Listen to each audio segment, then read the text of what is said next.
بچوں میں آج آپ کو ایک کتنی خوبصورت کہانی سناتی ہوں۔ وہ کہانی یہ ہے، ایک دفعہ ایک چڑیا کا گھر ہوتا تھا اور ایک کوے کا گھر ہوتا تھا۔ کوے کا گھر ہوتا تھا وہ کچا ہوتا تھا، جس کو ہم گھونسلہ کہتے ہیں، وہ گھر ہوتا تھا کوے کا۔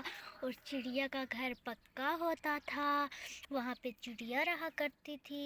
ایک دفعہ بارش ہوئی اور آندھی ہوئی، جس کی وجہ سے کوے کا گھر ٹوٹ گیا اور کوے کا گھر ٹوٹ گیا کوے کا گھر ٹوٹ گیا اور وہ چڑیا کے گھر آیا بھیگا ہوا۔ اس نے چڑیا کے دروازے پر دستک دی اور ایک مرتبہ کہا، چڑیا بہن دروازہ کھولو۔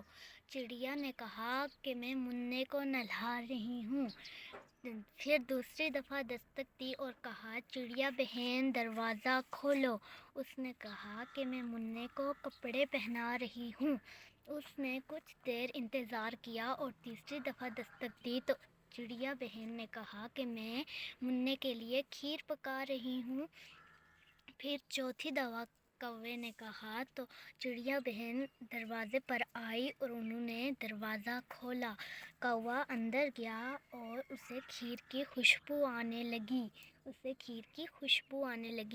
کچن سے کھیر کی خوشبو آنے لگی تو وہ کچن میں گیا اور آگے چڑیا تھی۔ وہ واپس آ کر اپنی کرسی پر بیٹھ گیا۔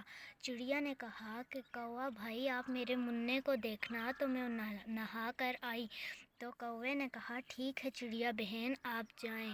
جیسے چڑیا بہن نہانے گئی اور کوے نے پیچھے سے منع کی ساری کھیر کھا لی۔ پھر منع رونے لگا اور چڑیا بہن واپس آئی